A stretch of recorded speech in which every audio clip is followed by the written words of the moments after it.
Okay, here's question number 6. Question number 6, kind of zoom in a little bit here. It says one method of estimating the abundance of animals is known as line intercept sampling. The theory of this method, when applied to Alaskan wolverines, predicts that we have a population proportion of 453 of attempts to locate wolverines tracks should be successful. Suppose that biologists will make 100 of these attempts to locate wolverine tracks in a random um, random locations in Alaska. Show that the sample size is large enough to justify a normal approximation to the sampling distribution of, okay. So we want to show that the sample size is large enough. So what we know is we know that P is equal to 0.453, and the N that we're talking about in this case is 100. This is one of the conditions we have to satisfy. So if I can show that N times P is greater than 10, and N times 1 minus P is also greater than 10, then I just prove that my sample size is big enough to assume normal. So my N is 100, and I'm going to multiply that by 0.453, and that needs to be greater than 10. Well, this is going to be 45.3, and that is greater than 10, so we're good. Over here, it's going to be 100 times 0.547, I believe, and we need that to be greater than 10, and then this is going to be 54.7, and that's definitely greater than 10, so we're good. So we just showed that the sample size is large enough to assume normal. B, what is the mean of the sampling distribution of P hat if the theory of line intercept sampling is true? Remember, P hat is going to take on the same value as P, which in this case is 0.453. Don't make any more out of this question. That's what it is. You're done. C, what is the standard deviation of the sampling distribution? All right, so the standard deviation we know is the square root of P times 1 minus P divided by my N. So that's going to be the square root of 0.453 times 0.547 over 100. So this is going to equal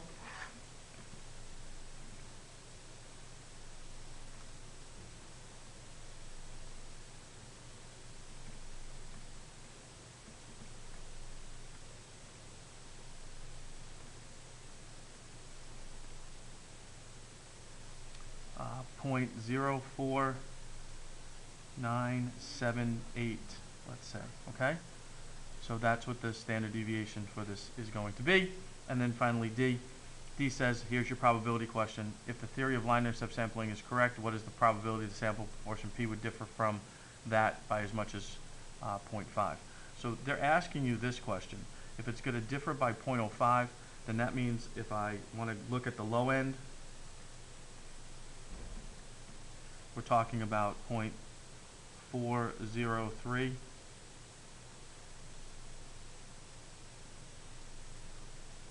Is less than P hat, which is less than the other number, which would be 0.5453 plus 0.05, and we're going to wind up with 0.503. All right, so if I want to break this down, it's going to be the probability that P hat is going to be less than 0.503 minus the probability that P hat is going to be less than 0.403. All right. Now again, to be able to do all this, we have to satisfy our conditions. So I'm going to go to that right now. And if we go to the conditions, condition number 1 is an SRS, and I believe that is stated in the problem. Number 2 is the population has to be 10 times the sample. The population is 100 attempts, so we're going to assume that there was more than 1,000 attempts in the past. Okay, so that's kind of a unique situation. We're going to try to assume that they've done this over and over and over again, and we have 100, and there was more than 1,000. So we can get away with that. And this N times P is greater than 10, and N times 1 minus P is also greater than 10. And we prove this in A. it's checked from A. Okay, so we're allowed to move on to the question. So this question now becomes the probability that Z is going to equal some number minus the probability that Z is going to equal some number. So we got to calculate the Z scores. So I'm going to try to do that here. Let's go with the Z is equal to, and I'm going to try to calculate the 403, so 0.403. So we have 0.403 minus my mean, claim mean, which is 0.453, and we want to take that and then divide that by our standard deviation, 0.04978, and we're going to come up with a number. And over here, Z, I'm looking for the higher number, 0.503. So it's going to be 0.503 minus 0.453 divided by that standard deviation of 0.04978. Okay, so when we calculate these Z scores, we know it's a difference of 0.05, so that's what the numerator is going to be in each case, 0.04978 when we do that division. And we're going to get, this one's going to be a negative 1.00, so this will be a positive 1.00. And if we plug those in, 1.00, negative 1.00, so if I go one standard deviation to the right and I look that up on my table, a plus 1, I'm at 8413. And then I subtract the negative 1 value, and the negative 1 value is 1587. I'm going to get a final value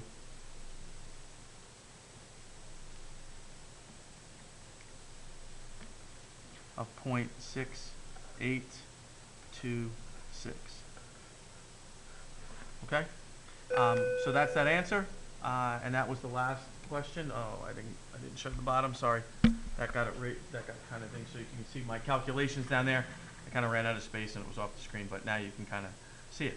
So that was the last answer to that last question. So there's a lot involved. I know I've asked you to hand this in, so hopefully now that I put you through the process once and you can see what you did and what you didn't do, we can kind of, connect those dots and get better at this stuff.